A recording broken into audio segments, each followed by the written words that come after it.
ጤና ይስጥልኝ ተመልካቾቻችን፣ ይህ ቅንጣት ፖድካስት ነው። ባለፈው ሳምንት የሶስትዮሽ ድርድር ተደርጓል።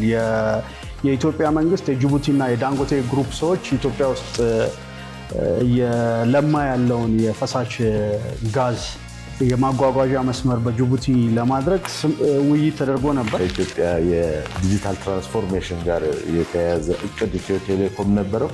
ይህን ኢትዮ ቴሌኮምን እቅድ የመገመው የአፍሪካ ልማት ባንክ እቅዱ ስትራቴጂካል አጋር ለመሆን ስልታዊ አጋር ለመሆን መስማማቱን የሚገልጽ ዜና በኢትዮ ቴሌኮም ድረገጽ ላይ ወጥቷል። ኢትዮጵያ በዲጂታል ትራንስፎርሜሽን በኩል ውጤታማ ስራዎችን የመስራት ፍላጎት አላት። ቴክኖሎጂ መሰረተ ልማቶች በጣም ኤክስፔንሲቭ ናቸው። ሆራይዘን ኤንድ ቢዮንድ 2028 የተሰኘ እቅድ ነበረው ኢትዮ ቴሌኮም። አሜሪካን እስራኤል ኢራን ጸብ ውስጥ የተፈጠረውን የነዳጅ ሰንሰለት መቋረጥ ከሱ ጋር ተያይዞ የማዳበሪያ እጥረትን ለመደጎም $10 ቢሊዮን መመደቡ ታስታውሳላችሁ ተመልካቾቻችን። ከተራ የቴሌኮም ሰርቪሶች አቅራቢነት ባለፈ የኢንፎርሜሽን ቴክኖሎጂ ተቋም የመሆን እቅድ ነው ያለው ኢትዮ ቴሌኮም።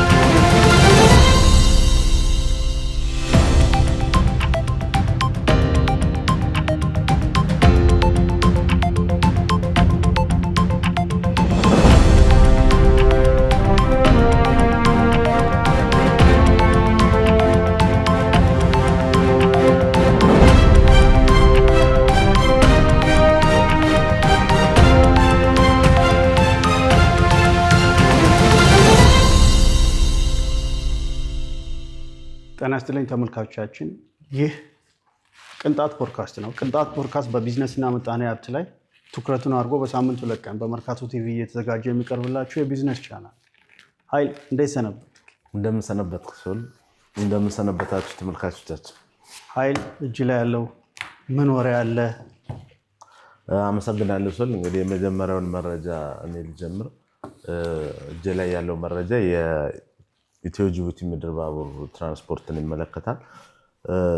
የኢትዮ ጅቡቲ ምድር ባቡር ትራንስፖርት አክሲዮን ማህበር እንዳስታወቀው እንግዲህ ከአሁን በፊት አገልግሎት ሲሰጡ የነበሩ 20 ከፍተኛ የመሸከም አቅም ያላቸውን ፉርጎች ወደ አገልግሎት አስገብቻለሁ ብሏል። እነዚህ ፉርጎች ሶል በዓመት እያንዳንዳቸው ወደ 7 ቶን የመሸከም አቅም ያላቸው ፉርጎች ናቸው።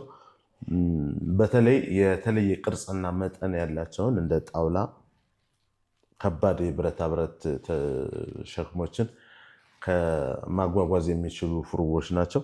ይህም እንግዲህ በከፍተኛ ሁኔታ የአገልግሎቱን አይነት መጠኑን ብቻ ሳይሆን የሚያጓጉዛቸውን የደረቅ ጭነቶችን አይነት ለመጨመር እንደሚያስችለው መረጃው ያመለክታል። እንግዲህ በአጠቃላይ የኢትዮጵያ ምድር ባቡር ኮርፖሬሽን በተለይ በመንገድ ትራንስፖርት ላይ በተሽከርካሪዎች የመንገድ ትራንስፖርት ላይ ከነዳጅ ዋጋ ጭማሪ ጋር ተያይዞ የተከሰተውን ተጽዕኖ እንደ በጎ እድል በመጠቀም የራሱን አገልግሎት ለማስፋት ጥረት እያደረገ ያለ ተቋም ነው። እንደሚታወቀው ከደረቅ ጭነት በተጨማሪ የህዝብ ትራንስፖርት አገልግሎት ይሰጣል። በዓመት ከ124,000 እስከ 180,000 ለሚሆኑ ሰዎች የህዝብ ትራንስፖርት አገልግሎት እየሰጠ ነው ያለው። በደረቅ ጭነት በኩል እንግዲህ በሚቀጥሉት 5 ዓመታት አጠቃላይ የማጓጓዝ አቅሙን ወደ 10.1 ሚሊዮን ቶን ለማሳደግ አቅዶ እየሰራ ነው። ከዚህ በተጨማሪ የፈሳሽ ትራንስፖርትንም ወደ አገልግሎቱ ለመጨመር እንቅስቃሴዎችን እያደረገ ነው። በዓመት ወደ 2 ሚሊዮን ቶን የሚጠጋ ነዳጅ ወደ ሀገር ውስጥ በማስገባት የሀገሪቱን የሎጂስቲክስ አቅም ለማሳደግ ትኩረት አድርጎ እየሰራ ያለ ተቋም ነው የሚለውን መረጃ ነው እንግዲህ እንደመጀመሪያ ያስኩት።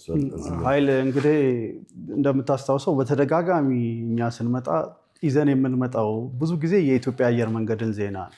ይህን ሰሞን ግን የምድር ባቡርንም ዜና ቶሎ ቶሎ ይዘን እየመጣን ነው። ተመልካቾቻችን ይህ የሚያሳየው እንግዲህ ተቋም ውስጥ ለውጥ መኖሩ እንቅስቃሴዎች አሉ እና ትልቅ ሼክ አንድ ሼኪንግ ውስጡ እንቅስቃሴዎች መኖሩ ነው። ይበርታ ነው የምንለው። እንግዲህ መሰል ተቋማት በበዙ ቁጥር የሀገርን እድገት ስለሚያፋጥኑ ሎጂስቲክ ዘርፉ ላይ ስፔሻሊ አሁን ነዳጅ ላይ የምናየው በትራንስፖርት ፋሲሊቲ መንገዶች ሲዘጉ የሚኖሩ መስተጓጎሎችን በከፍተኛ ሁኔታ የሚቀርፍ ነው የሚሆነው እና በጣም የሚገርም ተጽዕኖ ነው የሚፈጥረው እላለሁ። አይደል ወደ እኔ ጋር ስመጣ እንግዲህ ባሳለፍነው ሳምንት የሶስትዮሽ ድርድር ተደርጓል። የኢትዮጵያ መንግስት የጅቡቲና የዳንጎቴ ግሩፕ ሰዎች ኢትዮጵያ ውስጥ የለማ ያለውን የፈሳሽ ጋዝ የማጓጓዣ መስመር በጅቡቲ ለማድረግ ውይይት ተደርጎ ነበር። ይህንን ውይይት የኢትዮጵያ ልዑካን ቡድን የመሩት የኢትዮጵያን ኢንቨስትመንት ሆልዲንግ ዋና ስራ አስፈጻሚ ዶክተር ብሩክ ነበሩ። እንግዲህ የጅቡቲውን ፕሬዚዳንት ውይይቱ ላይ ራሳቸው ናቸው የታደሙት። ይህ የሚያሳየው እንግዲህ የፕሬዚዳንቱን መታደም ምን ያህል ፖለቲካዊ ትኩረት እንደተሰጠው ነው የሚያሳየው ፕሮጀክቱ። የፕሮጀክቱ ዓላማ እንግዲህ በዋናነት ኢትዮጵያ ውስጥ እየለማ ያለውን የፈሳሽ ጋዝ የማጓጓዣ አንድን ምርት አምርተህ ከሀገር ፍጆታ ውጭ ኤክስፖርት ልታረግ ስትል ወደብ ያስፈልጋል። የኢትዮጵያ ደግሞ ትልቋ መዳረሻ ጅቡቲ እንደመሆኑ ጅቡቲ ላይ ሀብ የማቋቋም ፕሮግራም ነው። በዚህም እንግዲህ እስካሁን ድረስ የምናውቀው የዳንጎቴ ግሩፕ ኢትዮጵያ ውስጥ ሲሚንቶ ውስጥ ገብቶ ነበር። በቅርቡ የማዳበሪያ ማምረቻ እያቋቋመ እንዳለ እናውቃለን። አሁን ደግሞ እንግዲህ ማጓጓዣው ፓይፕላይን ዝርጋታ ላይ የማስተላለፊያ ፕሮጀክቱ ላይ ገብቶ ከፍተኛ አስተዋጽኦ እያደረገ ነው። በዚህም አዎንታዊ የሆነ ጥሩ የሆነ ስምምነት እንደተደረገ ነው የሰማነው። ደስ የሚል ወሬ ነው። የምጨምረው ነገር ልክ ነው። ሰው እንግዲህ መሰል የተፈጥሮ ጋዞች ከለሙ በኋላ በተለይ ወደ ምርቱን ከሀገር ውጭ ላለ ገበያ ለማቅረብ የጋዝ መስመር ግንባታ ያስፈልገዋል ጅቡቲ ድረስ። እንግዲህ ምንም እንኳን ጅቡቲ ከፕሮጀክቱ ሩቅ ወደብ ቢሆንም ራቅ የሚል ወደብ ቢሆንም ነገር ግን አለው የፖርት አገልግሎት አንጻር ተመራጭ ወደብ ሆኗል ማለት ነው። ስለዚህ በጅቡቲ በኩል የተፈጥሮ ጋዙን ለዓለም ገበያ ለማቅረብ እየተደረገ ያለ ዝግጅት ነው።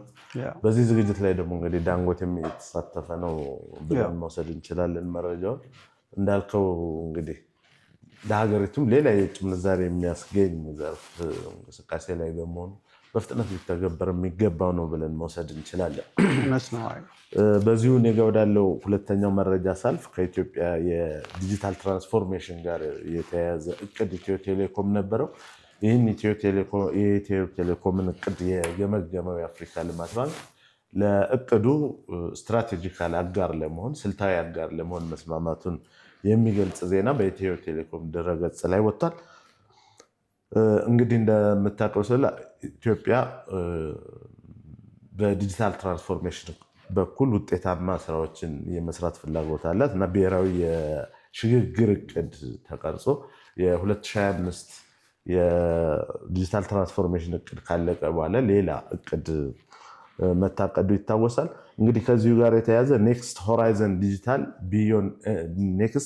ኤንድ ቢዮንድ 2028 የተሰኘ እቅድ ነበረው ኢትዮ ቴሌኮም። ይህ እቅድም ከተራ የቴሌኮም ሰርቪሶች አቅራቢነት ባለፈ የኢንፎርሜሽን ቴክኖሎጂ ተቋም የመሆን እቅድ ነው ያለው ኢትዮ ቴሌኮም። ይህን እቅድ ተግባራዊ ለማድረግ እንግዲህ ከፍተኛ የሆነ መዋለ ንዋይ ያስፈልገዋል፣ በውጭ ምንዛሬ ጭምር ማለት ነው። ስለዚህ የዋና ስራ አስፈጻሚዋና የአፍሪካ ልማት ባንክ ምክትል ፕሬዚዳንት በአለፉት ቀናት ተገናኝተው ምክክር አድርገዋል። በዚህ ስልታዊ አጋርነት ዙሪያ የአፍሪካ ልማት ባንክም ከኢትዮ ቴሌኮም ጋር በአጋርነት እንደሚሰራ ማረጋገጫውን ሰጥቷል። እንግዲህ አጋርነቱ ምን ላይ ያተኮረ ነው ብለን ስንል የካፒታል ፍሰትና የመሰረተ ልማቶችን ማዘመን ላይ፣ የፎርጅ እና 5G ኔትወርኮችን ማስፋፋት፣ የሰርቨርና የክላውድ አገልግሎቶች ላይ የሚደረጉ ማሻሻያዎችን፣ የሰው ሰራሽ አስተዋጽኦ ቴክኖሎጂዎችን ለመተግበር የሚያስፈልጉ ከፍተኛ የውጭ ምንዛሬዎችን በማቅረብ ረገድ ባንኩና ኢትዮ ቴሌኮም በጋራ እንደሚሰሩ እንዲሁም የዲጂታል ስነ ምህዳርና የፋይናንስ አካታችነትን ልክ የፋይናንስ አገልግሎት የሚያቀርቡ የገበያ አገልግሎት የሚያቀርቡ እንደ ቴሌብር፣ ዘመንና የመሳሰሉ ተቋማት አቅማቸው የሚጎለብትበትን የበለጠ ዘመናዊና ብዙሃኑን አካታች በሚሆኑባቸው ፕሮግራሞች ላይ መስራት መሰል የዲጂታል አገልግሎቶች የሚበዙበትን የሚበረክቱበትን እና ስታርታፖች በሚደገፉበት ዙሪያም እንዲሁ በጋራ ለመስራት ሁለቱ ተቋማት እንግዲህ ምክክር አድርገዋል፣ ወይም ስትራቴጂክ ምክክር አድርገዋል፣ ስልታዊ ምክክር አድርገዋል የሚለው ዜና እንግዲህ ሌላው በሳምንቱ የተመለከትነው አዎንታዊ ዜና ነበር ማለት ይችላል። እውነት ነው። እንደ ተመልካቾቻችን ከዚህ በፊትም እንዳቀረብ ነው አንዴ እንደውም የሳፋሪው ስራ አስኪያጅ በሰጡት የቴክኖሎጂ መሰረተ ልማቶች በጣም ኤክስፔንሲቭ ናቸው። ካፒታል ኢንቴንሲቭ ከመሆናቸው አንጻር ትልቅ ድጋፍ ያስፈልጋል። የአፍሪካ ልማት ባንክ እንግዲህ የአፍሪካ ኤግዚም ባንክ የሚባለውን ከፍተኛ አህጉሪቷ ላይ የአህጉሪቷን ትስስርና እድገት በከፍተኛ ሁኔታ እየደገፈ ያለ ባንክ ነው። ከዚህ ጋር ተያይዞ እንግዲህ ባንኩ ባሳለፍነው ሳምንት ሪፖርት ይዞ ወጥቶ ነበረ። ምንድነው የሚለው? ባንኩ በ2026 የመጀመሪያው ኳርተር ወደ 25 በመቶ የተጣራ ትርፍ እድገት አስመዝግቤያለሁ ነው ያለው። ይህ ባንክ እንግዲህ ባንኩ አምና በተመሳሳይ ሰዓት 15.4 ሚሊዮን የአሜሪካን ዶላር የነበረውን ትርፌን በዚህኛው የበጀት ዓመት ወደ 268.9 ማሳደግ ችያለሁ ነው ያለው። በዚህም እንግዲህ የ25 በመቶ የኔት ፕሮፊት ማርጂኔ ማደግ ችሏል ነው ያለው ባንኩ እንግዲህ አፍሪካ ውስጥ ያለውን ትስስር በመደገፍ አጠቃላይ ያለውን የዲስፐርስመንት የረቨኑ የካፓሲቲ በ2% አሳድጌያለሁ። ይህም አምና ከነበረው 41 ቢሊዮን ጥቅል ሀብት ወደ 42 ቢሊዮን አድጓል ነው እያለ ያለው ባንኩ። ይህም እንግዲህ ከፍተኛ እንቅስቃሴ ነው። ለዚህ እንቅስቃሴ በዋናነት መመዝገብ እንግዲህ አንደኛ የብድር የምሰጠው ብድር ማደጉ፣ ከዛም የሚሰበሰበው ኢንተረስት ማደጉ፣ ሌላው የተበላሸ ብድር ኤንፒኤል የሚባለው ዝቅተኛ መሆኑ 2.4 እንግዲህ በዓለም አቀፍ የባንኪንግ ሴክተር ውስጥ ካለው ዝቅተኛ ተብሎ ሊወሰድ የሚችል ነው ማለት ነው። በዚህ አንጻር ባንኩ ከፍተኛ እድገት አስመዝግቤያለሁ ነው ያለው። የዚህ ባንክ እንግዲህ ማደግ ለኢትዮጵያም ሆነ ለአፍሪካውያን ከፍተኛ ጥቅም ያለው ነው። ለምሳሌ እንደምታስታውሱት እኛም እዚህ አቅርበነው ነበረ። በአሜሪካን እስራኤል ኢራን ጸብ ውስጥ የተፈጠረውን የነዳጅ ሰንሰለት መቋረጥ ከእሱ ጋር ተያይዞ የማዳበሪያ እጥረትን ለመደጎም 10 ቢሊዮን ዶላር መመደቡ ታስታውሳላችሁ ተመልካቾቻችን። ይህ እንግዲህ ለአፍሪካውያን ሀገሮች ምን ያህል የፋይናንሻል ፍሪደም እንደሚሰጥ በእንደዚህ አይነት አስቸጋሪ ሰዓት ላይ አሴ ኮንቲንጀንሲ የሚያገለግል ፈንድ ማግኘት ጥሩ ነው። የባንኩ አቅም ማደጉ ለአፍሪካውያን ኮንፊደንስ የበለጠ እየጨመረ ነው የሚሄደው ማለት ነው። እና ኢትዮጵያም እንግዲህ የባንኩ ሼር ሆልደር ነች። ሼር ሆልደር እንደመሆኗ የባንኩ መጠንከር ለኢትዮጵያም እንቅስቃሴ ከፍተኛ አስተዋጽኦ ያደርጋል ማለት ነው። ቅድም ባየነው መልኩ ኢትዮጵያ ውስጥ ያሉ ትልልቅ ተቋማት የሚያገኙት ብድር ከፍ ይላል ማለት ነው። ኖት ኦንሊ የንግድ ባንኮችም ከባንኩ የሚያገኙት ብድር ባደገ ቁጥር ትንንሽ ተቋማትም ከኢትዮጵያ ባንኮች ተበድረው እንቅስቃሴያቸውን የማፋጠን ደረጃቸውን እየጨመሩ ይሄዳሉ። ሌላው ይህ ባንክ በከፍተኛ ሁኔታ እየሰራ ያለው የፓን አፍሪካን የክፍያ ስርዓት፣ አፍሪካውያን በራሳቸው የክፍያ ስርዓት እንዲተሳሰሩ አውሮፓ ውስጥ ልክ ዩሮ እንደምንለው አፍሪካ የራሷ የመገበያያ ስርዓት እንዲኖራት በከፍተኛ ሁኔታ እየሰራ ያለ ባንክ መሆኑ፣ ሀገራት ኮመን የሆነ የአፍሪካ ብር ወይንም በራሳቸው ገንዘብ እርስ በርስ መገበያየት ከቻሉ ንግዳቸውን በከፍተኛ ሁኔታ ማሳለጥ ይችላሉ። ይህ ነገር እውን እንዲሆን ከፊት ለፊት ሆኖ እየመራ ያለ ይህ ባንክ ነው። የዚህ ባንክ በዚህ ደረጃ ከፍ ማለቱ ለአፍሪካውያን እንደውም ለኢትዮጵያውያን ደስ የሚል ወሬ ነው ብዬ ነው የምወስደው። ኃይል ምን ትላለህ? ልክ ነው ሰው እንግዲህ አጠቃላይ በአፍሪካ ሀገሮች በተለያየ ኢንቨስትመንት ላይ የተሳተፈ ያለው ምንድነው አፍሪም ባንክ እንግዲህ በተለይ የሀገሪቱን የውጭ ንግድ የሚደግፍ ባንክ ነው። በዚህ ደረጃ ውጤታማ መሆኑ እንግዲህ ከባንኩ ጋር የሚሰሩ ተቋማትም ውጤታማ ናቸው ማለት ነው። ስለዚህ አጠቃላይ የሀገሪቱን አዎንታዊ የኢኮኖሚ እንቅስቃሴ የሚያሳይ ነው። በባንኩ በኩል የደንበኞቹንም ስኬት መመልከት ስለሚቻል ማለት ነው። እንግዲህ ከዚሁ ጋር በተያያዘ እኔ ጋር ወዳለው ሶስተኛ መረጃ መጣሶት ኢትዮጵያ ውስጥ ያለው የጥራት ኢንስቲትዩት ወይም የጥራት ተቋም ልንለው እንችላለን። የኢትዮጵያ የኢትዮጵያ ስታንዳርዶች ኢንስቲትዩት ነው የሚባለው ስሙ። የኢትዮጵያ ስታንዳርዶች ኢንስቲትዩት አዲስ መተግበሪያ ይፋ አድርጓል። ተጠቃሚዎች ወይም ደንበኞች የሚጠቀሙባቸው የሸመቷቸውን ሸቀጦች ባሉበት ቦታ ሆነው የጥራት ደረጃቸውን ኦንላይን ቼክ የሚያደርጉበትን አፕሊኬሽን ባለፈው ሳምንት ይፋ አድርጓል። እንግዲህ ይህ ተቋም ለንግድ ሚኒስቴር ተጠሪ የሆነ መንግስታዊ ተቋም ነው። እንግዲህ በተለይ ሀገሪቱ ውስጥ የምርቶች መደበላለቅ አለ። ስታንዳርዶችን ያለመለየት፣ ብራንድ ያለማድረግ ችግር አለ። ሰው ምንድነው እንግዲህ ህገወጥ የሆኑ ምርቶች፣ በኮንትሮባንድ የሆኑ ምርቶች ብዙ ጊዜ ራሳቸው ሰርቫይቭ ከማድረጋቸው በተጨማሪ ጥራት ያላቸውንና የህጋዊ ምርቶችን ገበያ ይሻማሉ። የህጋዊ ምርቶችን እድገት እና የዘላቂነታቸውን ሲፈታተኑ እናስተውላለን። ስለዚህ ይህንን ችግር ለመቅረፍ የሚያስችል የኮንትሮባንድ ንግድን ሊያዳክም፣ ህገወጥ እቃዎች ደግሞ ህጋዊ መስመርን እንዲይዙ ጥራታቸውን ጠብቀው ለገበያ እንዲቀርቡ የሚያግዝ አገልግሎት ጀምሬያለሁ ነው የሚለው ኢንስቲትዩቱ። የንግድና ቀጠናዊ ትስስር ሚኒስቴር እና የኢንስቲትዩቱ የቦርድ ሰብሳቢ ዶክተር ካሳሁን ጎፌ ይህ አፕሊኬሽን በተመረቀበት ስነስርዓት ላይ እንደገለጹት ይህ የዲጂታል መድረክ የሀገሪቱን የጥራት ማረጋገጫ ስርዓት በማዘመን ለኢትዮጵያ የውጭ ንግድ እድገትም ከፍተኛ አስተዋጽኦ እንደሚኖረው አመላክተዋል። እንግዲህ ሀገር ውስጥ ገበያው ለጥራት ስላላቸው ህጋዊ ምርቶች የተመቻቸ ሲሆን ሀገር ውስጥ እውን በሚሆን እድገት ነው የውጭ ገበያውን መድረስ የሚቻለው ሰው። ስለዚህ ከዚህ አንጻር በጣም ከፍተኛ አዎንታዊ ሚና ይኖረዋል ይህ አገልግሎት። እንግዲህ ዘርዘር አድርገን ስንመለከተው ምንድነው የኮንትሮባንድ እና የሐሰተኛ ምርቶችን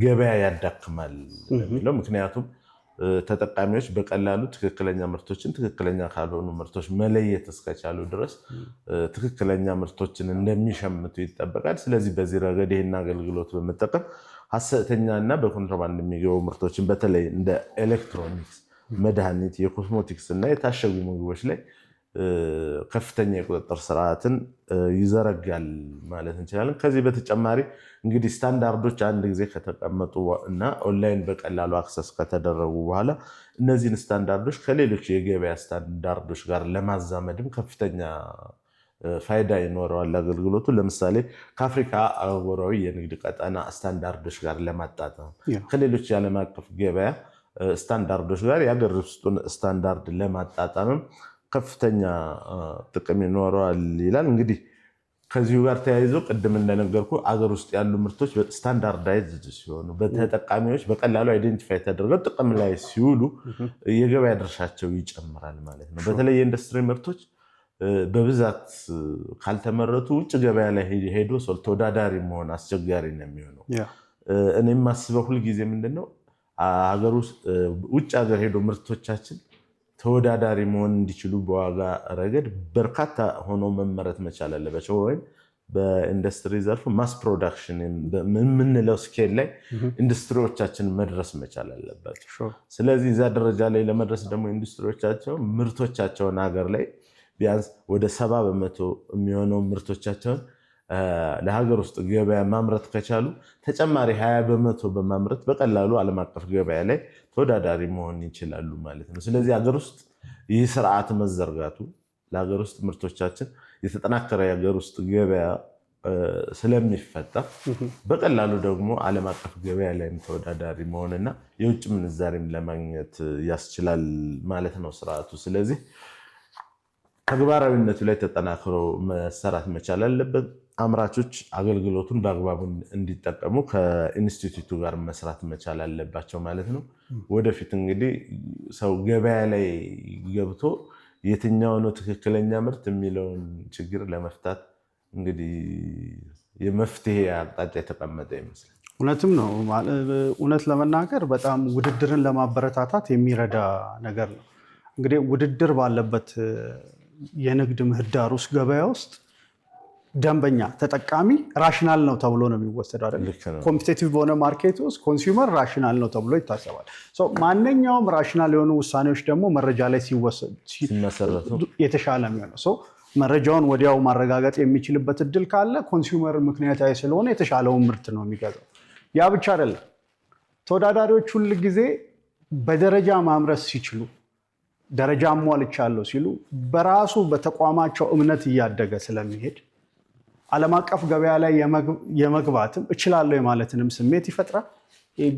የመሽለክለክ ነገርንም ስለሚቀንስ እንግዲህ አምራች ማንኛውም አገልግሎት ውስጥ ያላችሁ በዚህ ስታንዳርድ ውስጥ ማረፍ ለራሳችሁም ተቋም ለሀገርም ፋይዳ አለው እና በዚህ ሲስተም ውስጥ ለመሄድ ሞክሩ አርጉም እንላለን። አይል በዚሁ እንግዲህ ወደ እኔ ጋር ወዳለው ዘገባ ስመጣ እንግዲህ የኢትዮጵያ ቡና ላኪዎች ፊታቸውን ከመካከለኛው ምስራቅ ወደ ምስራቅ ኤዥያ አድርገዋል ይላል እጄ ላይ ያለው ዘገባ። እንግዲህ ምንድነው ቻይና ዴሊ ይዞት የወጣው ነው።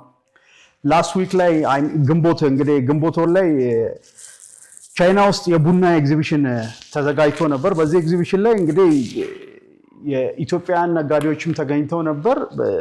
እንደምታስታውሰው ሜይ 1 ላይ ከዚህ በፊትም ይህን ዜና ይዘን መተናል። ቻይና ለ53 የአፍሪካ ሀገሮች የቀረጥ ማንሳት እንትን አድርጋለች። ልክ ከዚህ በፊት እንደ አጎዋ አይነት ከቀረጥ ነፃ ምርታቸውን እንዲያስገቡ። በዚህ ምክንያት ቡና ላይ ጣል የነበረው 8% ስለተነሳ የኢትዮጵያ ምርት ቻይና ገበያ ላይ ገብቶ ተወዳዳሪ ከሌሎች ምርቶች ጋር ለመሆን ችሏል።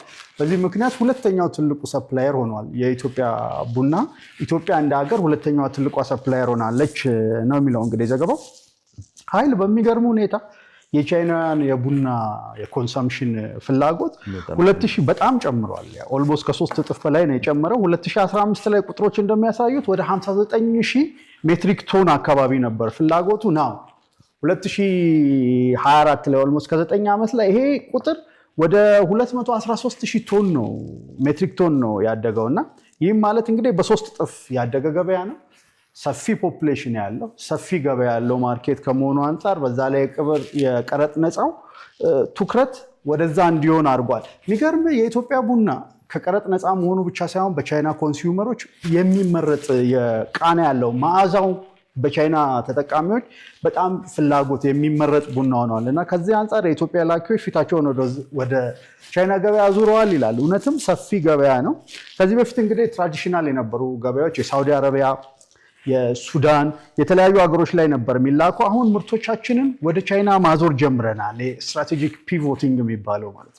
ማርኬቱ ስላለ የወደፊትም አቅጣጫውን በማየት ፊታችንን ወደዛ ዙረናል ይላሉ። እውነትም ከዚህ የኢትዮጵያ የቡና አምራቾችና በቡና የንግድ ስርዓት ውስጥ ያሉ ሰዎች በከፍተኛ ሁኔታ ተጠቃሚ እንደሚሆን የሚያሳይ ነገር ነው።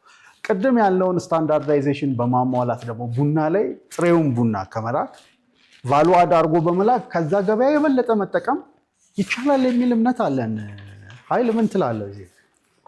እንግዲህ ልክ ነው ሶል ቻይና ካላት ከፍተኛ የህዝብ ቁጥር አንጻር በዚህ ወቅት ካላት ከፍተኛ የህዝብ ቁጥር አንጻር ለመሰል ምርቶች በጣም ትልቅ ገበያ እንደሆነ ግልጽ ነው።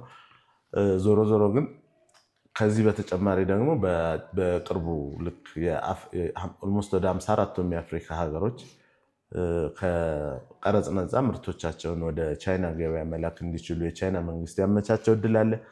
እንግዲህ ብዙ ጊዜ እድሎች እንደተከፈቱ ለዘላለም አይቆዩም የሚለው ላይ አንደርላይን ማድረግ ያስፈልጋል እና ወቅቱን ተጠቅሞ እድሎችን በመጠቀም ማክሲማይዝ ማድረግ ያስፈልጋል እና ግን ምንድነው ለምሳሌ አሁን እንግዲህ ከተፎካካሪዎቻችን አንጻር በቡና አንዷ ብራዚል እንደሆነች ግልጽ ነው። ምናልባት ብራዚል ላይ የአፍሪካ ሀገር ስላልሆነች ታሪፉ ላይመለከታት ምናምን ይችላል። ስለዚህ ይህን ሪሌቲቭ አድቫንቴጅ ተጠቅመው ግን ታሪፍ ቢኖርም እንኳን ተወዳዳሪ ሆኖ የመቀጠልን አቅም ማጎልበት ያስፈልጋል። ለምሳሌ አገዋን ተጠቅመን ተወዳዳሪ መሆን የቻልን አልመሰለኝም። ዛት ላይ አገዋ ሲነሳ ትንሽ የተፈጠሩ ቀውሶች ምናምን ነበሩ። ወደ ሐዋሳ ኢንዱስትሪ ፓርክ ምንም ተመሳሳይ ነገሮች ሊኖሩ ይችላሉ። ግን እድሎቹን ተጠቅመው ሁልጊዜ ተወዳዳሪ መሆን ቅድሚያ ሊሰጥ አብሮ ጎን ለጎን ሊታይ ወይም ቅድሚያ ትኩረት ሊደረግበት የሚገባ ጉዳይ ነው ብዬ አምናለሁ። ተመልካቾቻችን እንግዲህ አብራችሁን ያላችሁት ከእኔና ኃይሉ በላይ ጋር ነን። ይህ ቅንጣት ፖድካስት ነው። ቅንጣት ፖድካስት እንግዲህ በቢዝነስ እና ምጣኔ ሀብት ላይ ትኩረቱን አድርጎ በሳምንት 2 ቀን በመርካቶ ቲቪ ወደ እናንተ የሚደርስ የቢዝነስ ፖድካስት። ከአፍታ ቆይታ በኋላ ተመልሰን እንመጣለን።